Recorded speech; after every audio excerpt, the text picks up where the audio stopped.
one of my favorite international tournaments in sport is happening this spring.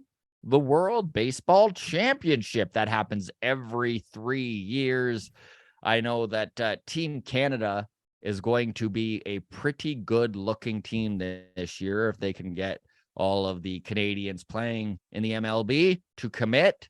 It would be very cool to watch guys like Tyler O'Neill hitting bombs in that Canadian jersey, right? But the biggest player, you could probably even just go size-wise. He's one of the biggest, but that is how we define our big lefty bats. After all, it is height. That's based. Right. Size, height. It is exactly. Height and weight based. This is truly the biggest lefty bat in the game. But Shohei Ohtani has just came out and said that he plans to and will play for Team Japan at this year's WCB. Very cool. That's good for the game. It's good for the tournament. Isn't it? You need your big stars showing up and supporting these sorts of things, because otherwise it goes away. It's like the all-star games for all these sports when the best guys say, I need to take the week off and rest. It's like, I get it, but it's better with them there. So that's very cool news. Okay, let's move on to Blue Jays Twitter here. We are getting close to wrapping up the show. I did want to just really quickly touch on the fact that I have been a member of Twitter since 2009 on my personal account. I have 900 followers. I never really got it. I just didn't get it. I never got Twitter. I didn't understand the joys of it. And then with the walk-off account, I stumbled into Blue Jays Twitter. I didn't even understand what it was. Well, basically, it's just thousands of Blue Jays fans following each other, and pretty soon you're in this self-contained little unit where it's all Blue Jays talk. It's a beautiful freaking thing. We have regulars that come on the show that the only reason we know them is from Twitter. Like we just talked to Brian Crawford and Brendan Delaney, the Prospect Boys, right? Following the Blue Jays minor league system. A tip of the hat to them. Our good friend Garth Yorgi sending us baseball cards, a permanent fixture on the long toss, baseball Jen, Craig Ballard. Like the list goes on and on. So to see all the talk of Twitter, possibly just the shit show that it is currently with Elon Musk at the helm and all of the firings, and we kind of touched on it off the top of the show here, but I know there's a little bit of panic amongst Blue Jays Twitter where they're like, where are we all going to talk baseball? Like, I feel the same thing. Like, it's such a cool little community that I did not have any idea about until I was submersed in it. And I'll really miss it. I hope that it doesn't go anywhere. I don't think it will. I think there's too much money on the line for Twitter to just be flushed away, but we'll see. However, I did want to bring it up here. If you are a member of Blue Jays Twitter and you are also freaking out a little bit, our Discord has 200 members. I know it's not the thousands and thousands of Blue Jays fans you're used to. However, it's a very active little site. Everyone behaves themselves, which is wild, something I can't say for Blue Jays Twitter. Yeah, so the link for the Discord is in the show notes. It's always free. Adam and I are in there, but I mean, this thing runs itself. Yeah, I know we've had a bunch of new members join just recently that are very active. Love to see new members be active. So again, feel free to join the Discord. So let's end on this, my dude. You and I both mentioned right as the Blue Jays were eliminated, before the World Series was even played, who we wanted to see the Blue Jays go out and spend money on as a free agent. Okay, so I had picked Edwin Diaz. He didn't wind up even going to free agency. The Mets scooped him up before that even happened. You had... I don't remember who I had. It was so long ago, Scott. You're really putting me on the spot here. You don't remember who you had? Perfect. I don't know. Dansby Swanson, maybe? Or might have been on my list. Perfect. So now Adam and I have taken these original picks. Some of Scott, I us have just say forgotten them. stuff, man. I don't. It's gone. It's like a fart in the wind. I say it and it's gone. I don't know. Put this in the show notes if you want me to remember who I said I wanted off the cuff 3 weeks ago. I'm like, we have recalculated. I was like, yeah, that's fine. We're recalculating. Yeah, I have new calculations. I totally threw the old calculations out. I don't know. Okay, well, All let's right. start with you here, buddy. If at the end of April 1st, where do you wish to see the Blue Jays at in a perfect world? Who is on this roster that isn't currently on it? How do you see the starting pitching going down? Who's playing in center field? Where are you at? I like to see a world where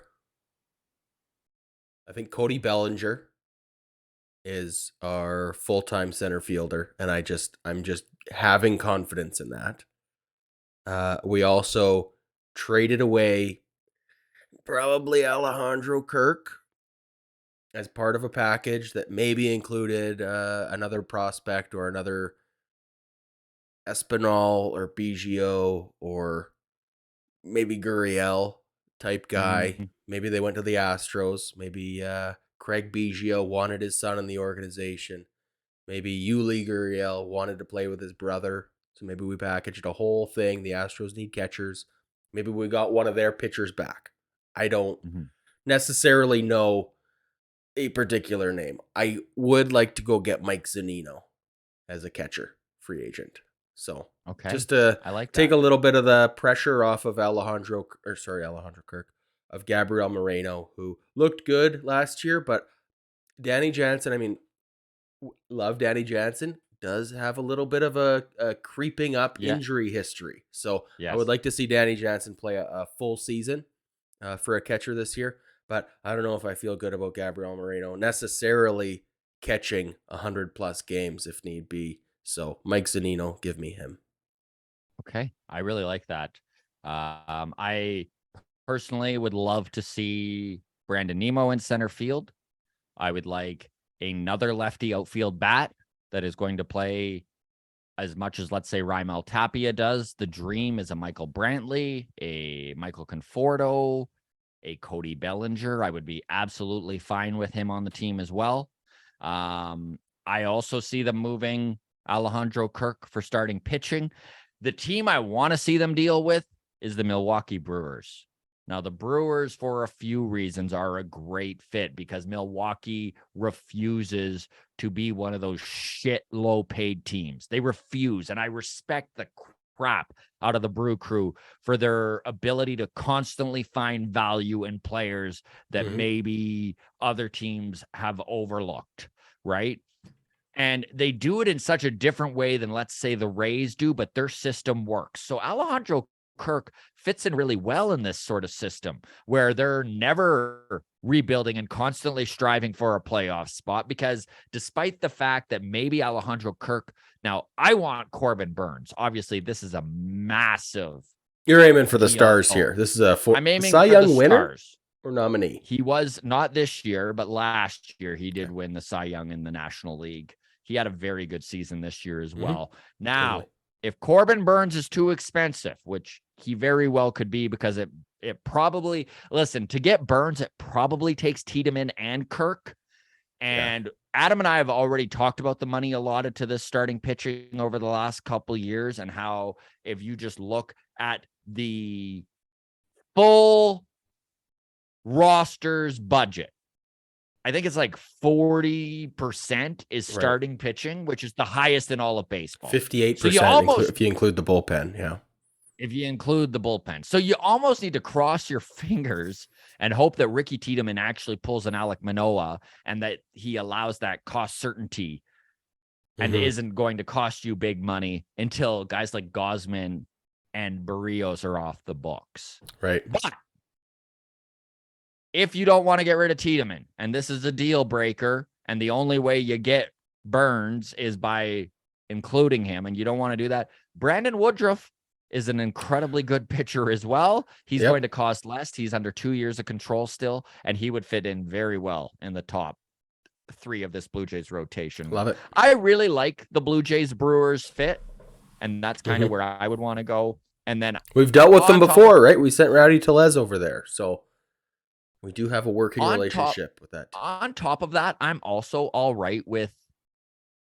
I know there's going to be pushback here in the comments, and please let us know what you're thinking, what you think the best scenarios here would be. Personally, I think the Blue Jays could move 2 catchers, and I think that a Mike Zunino or a Christian Vasquez or one of those experienced veteran catchers that are out there, maybe that is the route you want to go. Because if you're moving Kirk and Moreno, oh man, the holes you can fill with those 2 is for sure, mind blowing.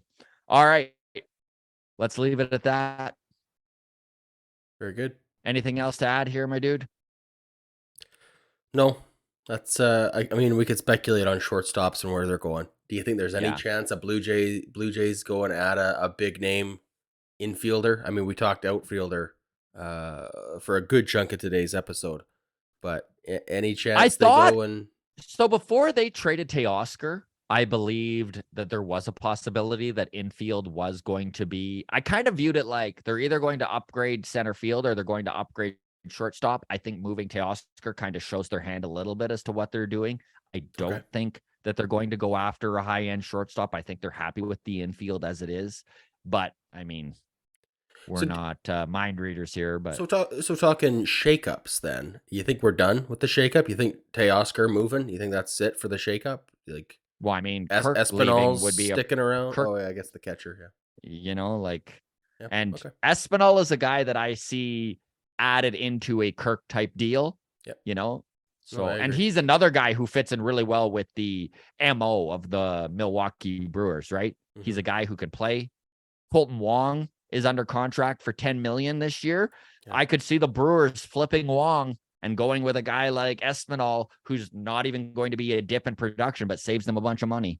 Yeah, that's the thing. Espinal has real value to some of these smaller market teams where, you know, the fans aren't going to be pulling their hair out, frustrated with Espinal.